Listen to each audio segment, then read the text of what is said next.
Friends, welcome back to Sahana vlogs. ಎಲ್ಲರೂ ಹೇಗಿದ್ದೀರಾ? ಎಲ್ಲರೂ ಚೆನ್ನಾಗಿದ್ದೀರಾ ಅಂತ ಅನ್ಕೋತೀವಿ. ನಾವಿವತ್ತು ನಮ್ಮ ಅಮ್ಮ ಮನೆಗೆ ಹೋಗ್ತಾ ಇದ್ದೀವಿ.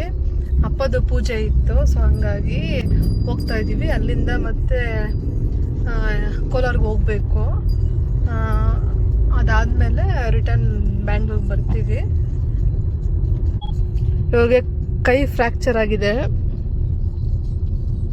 ಫ್ರ್ಯಾಕ್ಚರ್ ಆಗಿದ್ರೂ ಬೇಡ ಅಂದ್ರೂ ಒಂದೇ ಕೈಯಲ್ಲಿ ಡ್ರೈವ್ ಮಾಡ್ತಾ ಇದ್ದಾರೆ ನೋಡಿ, ಅದು ಲೆಫ್ಟ್ ಹ್ಯಾಂಡಲ್ಲಿ.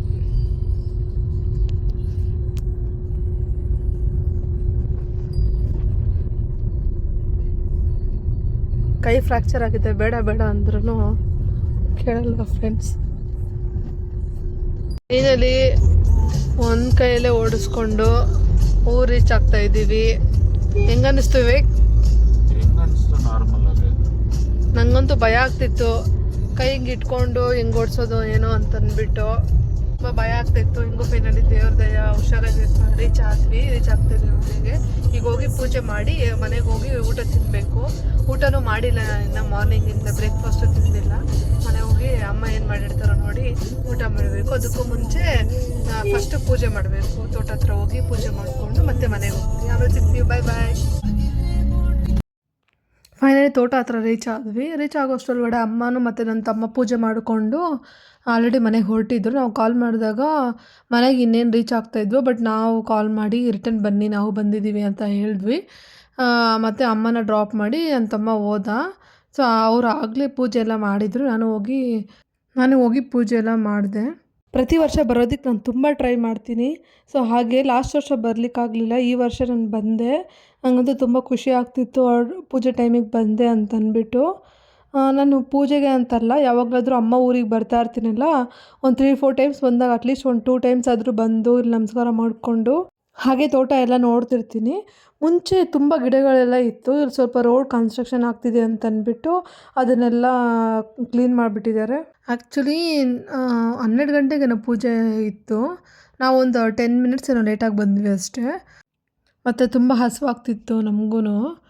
ಮನೆಗೆ ಬಂದ್ವಿ. ಮನೆಗೆ ಬಂದು ನಾನು ಇಲ್ಲಿ ಫಸ್ಟ್ ವಿವೇಕ್ ಅವ್ರಿಗೆ ಊಟ ಮಾಡಿಸ್ತಿದ್ದೆ. ಅವ್ರಿಗೆ ತಿನ್ನೋಕ್ಕಾಗೋದಿಲ್ವಲ್ಲ, ಸೊ ಹಂಗಾಗಿ ನಾನು ಫಸ್ಟ್ ಅವ್ರಿಗೆ ಊಟ ಮಾಡಿಸ್ತೀನಿ. ನನಗೂ ಹಸಿವಾಗ್ತಿತ್ತು, ಸೊ ಫಸ್ಟ್ ಅವ್ರಿಗೆ ಬೇಗ ಬೇಗ ತಿನ್ನಿಸ್ಬಿಟ್ಟು ನಾನು ತಿನ್ನೋಣ ಅಂತ ಮಿಡ್ಲಲ್ಲಿ ನಾನು ಸ್ವಲ್ಪ ತಿಂತಿದ್ದೆ, ಹಸಿವಾಗ್ತಿತ್ತು ಅಂತ. ಇಲ್ಲಿ ಅಮ್ಮ ವಡೆ ಮಾಡ್ತಿದ್ರು. ವಡೆನ ನಾವು ಬಂದಾಗ ಸ್ಟಾರ್ಟ್ ಮಾಡಿದ್ರು ಮಾಡೋದಕ್ಕೆ. ನಾವು ಊಟ ಮಾಡೋದಕ್ಕಿಂತ ಮುಂಚೆ ನಾವೆಲ್ಲ ಐಟಮ್ಸು ಏನೇನು ಮಾಡಿರ್ತೀವಿ, ಎಡೆ ಹಾಕ್ತೀವಿ ಆ್ಯಕ್ಚುಲಿ ನಾವು ದೊಡ್ಡೋರಿಗೆ. ಹಾಗೆ ಅಪ್ಪಗೆ ಎಡೆ ಹಾಕೋಕ್ಕೂ ಮುಂಚೆ ನಾವು ಫಸ್ಟೆಲ್ಲ ಸ್ವಲ್ಪ ತೆಗೆದು ಸೈಡ್ಗೆ ಇಟ್ಬಿಡ್ತೀವಿ. ಅದಾದಮೇಲೆ ನಾವು ಅದನ್ನ ಹಾಕ್ಕೊಂಡು ತಿಂತೀವಿ. ನಾವು ತಿನ್ನಬೇಕಾಗುತ್ತಲ್ವ ಅಂತಂದ್ಬಿಟ್ಟು ಫಸ್ಟೇ ಸೈಡ್ಗೆ ಇಟ್ಬಿಟ್ವಿ. ಇಲ್ಲಿ ಅಮ್ಮ ಪೂಜೆ ಮಾಡಿದರು. ಇಲ್ಲಿ ನೋಡ್ಬೋದು ಇವ್ರು ಬಂದರೆ ಅಂತೂ ಸೈಲೆಂಟಾಗಿ ಫೋನ್ ನೋಡಿಕೊಂಡೇ ಇರ್ತಾರೆ. ಅದಕ್ಕೆ ಎಡೆ ಹಾಕೋಣ ಅಂತ ಅಮ್ಮನ ಜೊತೆ ನಾನು ಹೋಗ್ತಿದ್ದೆ. ಅಮ್ಮ ಇಲ್ಲಿ ದೇವ್ರ ಮನೆಯಲ್ಲಿ ಫಸ್ಟ್ ಪೂಜೆ ಮಾಡಿ ಅದಾದಮೇಲೆ ತೊಗೊಂಡೋಗ್ತಾರೆ.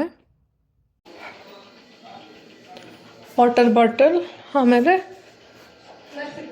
Plastic glass. ಓಕೆ ನೋಡಿ, ಬಿದ್ದೋಯ್ತು ಊದ್ಬತ್ತಿ. ಆ್ಯಕ್ಚುಲಿ ಲಾಸ್ಟ್ ವರ್ಷ ನಾನು ಇರಲಿಲ್ಲ, ಸೊ ಈ ಇಯರ್ ಇದ್ದೀನಲ್ಲ, ಸೊ ಅಮ್ಮ ಕರೆಕ್ಟ್ ಟೈಮಿಗೆ ಬಂದಿದೆಯಾ, ನೀನೇ ಹಾಕ್ಬಾ ಅಂತ ಅಂದ್ಬಿಟ್ಟು ಕರೆದ್ರು. ಅಮ್ಮ ಜೊತೆಲಿ ಹೋದ್ವಿ. ಆ್ಯಕ್ಚುಲಿ ನಾವು ಎಡೆನ ಮೇಲೆ ಹಾಕ್ತೀವಿ, ಕಾಗೆ ಎಲ್ಲ ಬಂದು ತಿನ್ನುತ್ತಲ್ಲ, ಸೊ ಹಂಗಾಗಿ ನಾವು ಟೆರಸ್ ಮೇಲೆ ಹಾಕ್ತೀವಿ ಎಡೆನ. ಮತ್ತು ಕಾಗೆ ಬಂದು ಅದನ್ನ ತಿನ್ನುತ್ತಲ್ಲ, ಸೊ ಹಂಗಾಗಿ ಮನೆ ಮುಂದೆಲ್ಲ ಏನು ಹಾಕೋದಿಲ್ಲ. ಮೇಲೆ ಹಾಕಿದ್ರೆ ಅವು ಎಲ್ಲ ಬಂದು ತಿನ್ನೋದಕ್ಕೆಲ್ಲ ಈಸಿ ಆಗುತ್ತಲ್ಲ ಅಂತಂದ್ಬಿಟ್ಟು ಇಲ್ಲಿ ಮೇಲೆ ಹಾಕ್ತಾಯಿದ್ದೀವಿ. ಅಲ್ಲಿ ಇಡೋಕ್ಕೂ ಮುಂಚೆ ಸ್ವಲ್ಪ ನೀರೆಲ್ಲ ಹಾಕಿ ಅದಾದಮೇಲೆ ಅಲ್ಲಿಟ್ಟು ಸುತ್ತ ಏನು ಊಟ ಇಟ್ಟಿರ್ತೀವಲ್ಲ ಅದು ಸುತ್ತ ಸ್ವಲ್ಪ ನೀರು ಹಾಕಿ ಅದಾದಮೇಲೆ ಒಂದು ಗ್ಲಾಸ್ ಇಟ್ಟು ಅದಕ್ಕೆ ನೀರು ಹಾಕಿ ಆಮೇಲೆ ಅದಕ್ಕೆ ಪೂಜೆ ಮಾಡ್ತೀವಿ. ಪೂಜೆ ಮಾಡಿದ್ದಾದಮೇಲೆ ನಾವು ಅದರಿಂದ ಸ್ವಲ್ಪ ದೂರ ಬಂದುಬಿಡ್ತೀವಿ. ಬಿಕಾಸ್ ಕಾಗೆ ಮತ್ತು ಏನಾದರೂ ಬರುತ್ತಲ್ವ, ಅದು ತಿನ್ನೋದಕ್ಕೆ ಡಿಸ್ಟರ್ಬ್ ಆಗಬಾರ್ದು ಅಂತಂದ್ಬಿಟ್ಟು ನಾವು ಹೇಗೆ ಊಟ ಮಾಡ್ತೀವೋ ಅದೇ ಥರನೇ ನಾವು ಸೇಮ್ ಎಡೆಗೆ ಹಾಕ್ತೀವಿ. ಎಲ್ಲಮ್ಮ ಕಾಗೆನೇ ಬಂದಿಲ್ಲ. ನಾವು ಹತ್ರ ಇದ್ರೆ ಬರೋಣಮ್ಮ, ನಾವು ಹೋಗೋಣ. ನಾವು ಹೋಗಿ ಆಮೇಲೆ ಬೇಕಾದ್ರೆ ಸಾಯಂಕಾಲ ನೋಡೋಣ. ನೋಡಿದ್ರೆ ಆಯಿತು. ಇವಾಗ ನಾವು ಇಲ್ಲಿದ್ದರೆ ಬರಲ್ಲ. ನಡಿ ಮಾತಾಡಬೇಡ. ಎಷ್ಟು ಕಡಿಮೆ ನೋಡಿ ಅಪ್ಪಲ್ಕ ನೋಡಿ ಕಣ್ಣಾಗ ವಾರ ಕಣ್ಣಾಗ ಹೆಂಗೆ ನೋಡಿ ನೋಡ್ತಾ ಮೇಲೆ ಕಾಪ ಅದೇ ನಿಮ್ಮ ಅಪ್ಪಲ್ಕ ಯಾವತ್ತೂ ಬಂದಿಲ್ಲ ಇಷ್ಟು ಮಕ್ಕಳು ಯಾಕೆ ಇವತ್ತೇ ಬಂದಿರೋದು ಅದೇ ಹಂಗರ್ಸ್ತೈತೆ ನೋಡ್ದಮ್ಮ ಇಷ್ಟೊತ್ತಿಲ್ಲ ನೋಡಮ್ಮ ನಾವು ಇಲ್ಲಿದ್ರೆ ಕೂಡ ಮನುಷ್ಯರು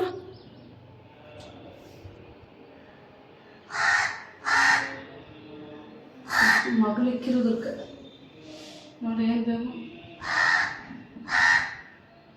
ಅದಾದ್ಮೇಲೆ ಅಲ್ಲೇ ಇದ್ದರೆ ಮತ್ತು ಕಾಗೆ ಹೊರಟೋಗುತ್ತೇನೋ ಊಟ ಮಾಡಿದೆ ಅಂತ ಅಂದ್ಬಿಟ್ಟು ನಾವು ಕೆಳಗಡೆ ಬಂದುಬಿಟ್ವಿ ಮತ್ತು ಅಮ್ಮ ಸ್ವಲ್ಪ ಅವರೇಕಾಯಿ ತರಿಸಿದ್ರು ಅದನ್ನೆಲ್ಲ ಬಿಡಿಸಿಟ್ಟಿರೋಣ ಅಂತಂದ್ಬಿಟ್ಟು ಬಿಡಿಸ್ತಿದ್ದೆ ಮತ್ತು ಅಮ್ಮ ದೇವಸ್ಥಾನಕ್ಕೆ ಹೋಗಬೇಕು ಅಂತಂದರು ಅವತ್ತು may be Vaikuntha Ekadashi something ಏನೋ ಇತ್ತು ಅನಿಸುತ್ತೆ ಸೊ ಹಂಗಾಗಿ ಅಮ್ಮನ ಇದ್ರ ಹತ್ರ ದೇವಸ್ಥಾನ ಹತ್ರ ಬಿಟ್ಬಿಟ್ಟು ಬಂದ್ವಿ ಬಂದಾದ್ಮೇಲೆ ಈವ್ನಿಂಗ್ ಹೋಗಿ ಒಂದು ಸ್ವಲ್ಪ ಪಾನಿಪುರಿ ತಿನ್ನಬೇಕು ಅಂತ ತಿಂದು ಅಲ್ಲಿಂದ ಲೇಔಟ್ ಹತ್ರ ಹೋದ್ವಿ ನನ್ನ ತಮ್ಮ ಮನೆ ಕಟ್ಟಿಸ್ತಿದ್ದಾನಲ್ವ ಸೊ ಅಲ್ಲಿ ಹೋದ್ವಿ ಅಲ್ಲಿ ಹಿಂದಿಯವರೆಲ್ಲ ಹೊರಗಡೆ ಬೆಂಕಿಯಲ್ಲಿ ಹಾಕ್ಕೊಂಡು ಊಟ ಮಾಡ್ತಾಯಿದ್ರು ಅದನ್ನ ಒಂದು ಕ್ಲಿಪ್ಪಿಂಗ್ ಹಿಡಿದೆ ಮತ್ತು ನನ್ನ ತಮ್ಮಗೆ ಯಾರೋ ಗಿಫ್ಟ್ ಮಾಡಿದ್ರಂತೆ ಮಗ್ಗು ಅದರೊಳಗಡೆ ಫೋಟೋ ಬರುತ್ತೆ ಅಂತಂದ್ಬಿಟ್ಟು ಬಿಸಿನೀರು ಕಾಯಿಸಿ ಹಟ್ತಿದ್ದ ಫಸ್ಟ್ ಟೈಮ್ ಸ್ವಲ್ಪ ಲೈಟ್ ಬಿಸಿ ಇರೋ ನೀರನ್ನ ಹಾಕ್ದ ಅದು ಬರಲಿಲ್ಲ ಪ್ರಾಪರಾಗಿ ಅದಾದಮೇಲೆ ಇನ್ನೂ ತುಂಬ ಬಿಸಿ ಇರೋ ನೀರು ಹಾಕಿದ್ವಿ ನೋಡ್ಬೋದು ತುಂಬ ಚೆನ್ನಾಗಿತ್ತು ಈ ಫೋಟೋ ಅಂತೂ ನಾನು ಬರುತ್ತೋ ಇಲ್ವೋ ಅಂತ ಅಂದ್ಕೊಂಡೆ ಅದು ಅಪ್ಪದು ಮತ್ತು ನನ್ನ ತಮ್ಮದು ಫೋಟೋ ಅದು ಮಗ್ಗಲ್ಲಿ ನೀರು ಹಾಕಿದ ತಕ್ಷಣ ಬರುತ್ತೆ ಮತ್ತು ವಾಟರ್ ಎಲ್ಲ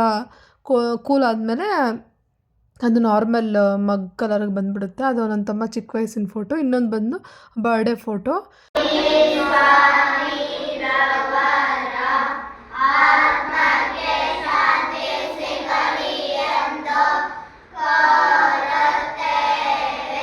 ಇದು ಬಂದು ಸೇವಾಶ್ರಮ ಇಲ್ಲಿ ನನ್ನ ತಮ್ಮ ಎವ್ರಿ ಇಯರು ಅನಾಥ ಮಕ್ಕಳಿಗೆ ಅನ್ನದಾನ ಮಾಡಿಸ್ತಾನೆ ಅಪ್ಪ ಹೆಸರಲ್ಲಿ ಅದಾದಮೇಲೆ ನೆಕ್ಸ್ಟ್ ಡೇ ನಾವು ಕೋಲಾರಿಗೆ ಬಂದ್ವಿ ಕೋಲಾರಿಗೆ ಅಂದರೆ ನಮ್ಮ ಮಾವ ಇರಲಿಲ್ಲ ಟ್ರಿಪ್ ಹೋಗಿದ್ರು ಸೊ ಮನೆ ಕಡೆ ಎಲ್ಲ ಓಡಾಡ್ಕೊಂಬನ್ನಿ ಅಂತ ಹೇಳಿದರು ಹಾಗೆ ವಿವೇಕ್ ಅವ್ರಿಗೆ ಡ್ರೆಸ್ಸಿಂಗು ಮಾಡಿಸ್ಬೇಕಿತ್ತು ಅಂತಂದ್ಬಿಟ್ಟು ನೆಕ್ಸ್ಟ್ ಡೇ ಬಂದ್ವಿ ಅಮ್ಮನೂ ನಮ್ಮ ಜೊತೆ ಬಂದಿದ್ರು ಸ್ವಲ್ಪ ಕಾಲು ಪೇನ್ ಆಗ್ತಿತ್ತು ಅಂತ ತೋರಿಸ್ಕೋಬೇಕು ಅಂತಂದ್ಬಿಟ್ಟು ಬಂದರು ಮತ್ತು ಅಜ್ಜಿನ ಹಾಸ್ಪಿಟ್ಲ್ ಹತ್ರ ಬಿಟ್ಟು ಅವತ್ತು ಈವ್ನಿಂಗೆ ನಾವು ಬ್ಯಾಂಗ್ಳೂರಿಗೆ ಹೊರಟ್ವಿ ಒನ್ ಡೇ ಇದ್ದು ನೆಕ್ಸ್ಟ್ ಡೇ ಹೋಗೋಣ ಅಂತ ಅಂದ್ಕೊಂಡ್ವಿ ಬಟ್ ಯಾಕೋ ಹೋಗೋಣ ಅಂತ ಅನ್ನಿಸ್ತಿತ್ತು ಅಂತ ನಾವು ಹೊರಟ್ವಿ ಆನ್ ದ ವೇ ಹಂಗೆ ಅಮ್ಮನೂ ಡ್ರಾಪ್ ಮಾಡಿ ನಾವು ಬ್ಯಾಂಗ್ಳೂರಿಗೆ ಹೋದ್ವಿ ಇದಾಗಿತ್ತು ಇವತ್ತಿನ ವ್ಲಾಗ್ ಈ ವ್ಲಾಗ್ ನಿಮಗೆ ಇಷ್ಟ ಆಗಿದೆ please like share and subscribe to my channel thank you so much for watching this video bye bye